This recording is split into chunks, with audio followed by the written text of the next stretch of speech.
Kuwait సైన్యం కీలక ప్రకటన చేసింది. కువైట్ పైన ఇరాన్ దాడులు కొనసాగుతూ ఉన్నాయని చెప్పేసి, అలాగే కువైట్ పైన ఈరోజు మధ్యాహ్నం మరొకసారి ఇరాన్ దాడి చేసిందని చెప్పేసి కువైట్ సైన్యం ప్రకటించింది. కువైట్లో మీకు వినిపించే పేలుడు శబ్దాలు ఏవైతే ఉన్నాయో, ఇరాన్కు సంబంధించిన డ్రోన్లు కానీ మిసైళ్లను కానీ ఆకాశంలో పేల్చివేయడం వల్లే ఆ యొక్క శబ్దాలు వస్తూ ఉన్నాయి.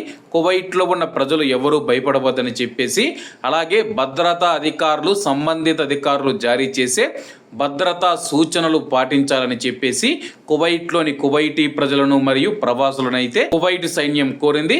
కాబట్టి కువైట్లో ఉన్న మన భారతీయులు ఎవరైతే ఉన్నారో, ప్రస్తుతం ఉన్న పరిస్థితుల్లో మనం చూసుకుంటే ఇరాన్ ఎప్పుడు దాడి చేస్తూ ఉందో తెలియదు. కాబట్టి కువైట్లో ఉన్న మన భారతీయులు ముఖ్యంగా బయట పని చేసేవారు ఎవరైనా సరే కానీ సైరన్ల శబ్దం వినిపించినప్పుడు సురక్షితమైన ప్రాంతాలకు వెళ్ళండి. ఎందుకంటే ఈ యొక్క దాడులు ఎప్పుడు ఎలా జరుగుతాయో తెలియదు. కాబట్టి మనం ముందు జాగ్రత్తగా ఉండడం మంచిదన్నమాట. అలాగే చాలామంది అడుగుతూ ఉన్నారన్నమాట, కువైట్లోని ప్రజలపైన ఇరాన్ దాడులు చేస్తూ ఉందని చెప్పేసి.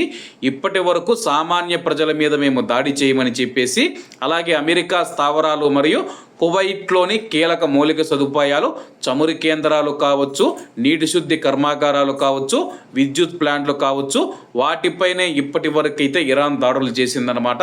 సామాన్య ప్రజల మీద ఇప్పటి వరకు చేయలేదు. కువైట్ ఎయిర్పోర్ట్ మీద చేసినప్పుడు ఒక భారతీయుడు చనిపోయాడు. ఎందుకైనా మంచిది, కువైట్లో సైరన్లు మోగినప్పుడు పై అంతస్తుల్లో ఉండేవారు దయచేసి కిందికి వచ్చి, సిర్దాపు అత్యంత సురక్షితమైన ప్రాంతం అని చెప్పేసి కువైట్లో ఉన్న అధికారులు తెలియజేస్తూ ఉన్నారు. కాబట్టి కువైట్లో ఉన్న భారతీయులు జాగ్రత్తగా ఉండాలని కోరుకుంటూ, అందరూ బాగుండాలి, అందులో మనం ఉండాలి. అందరికీ నమస్తే అన్న, జై హింద్.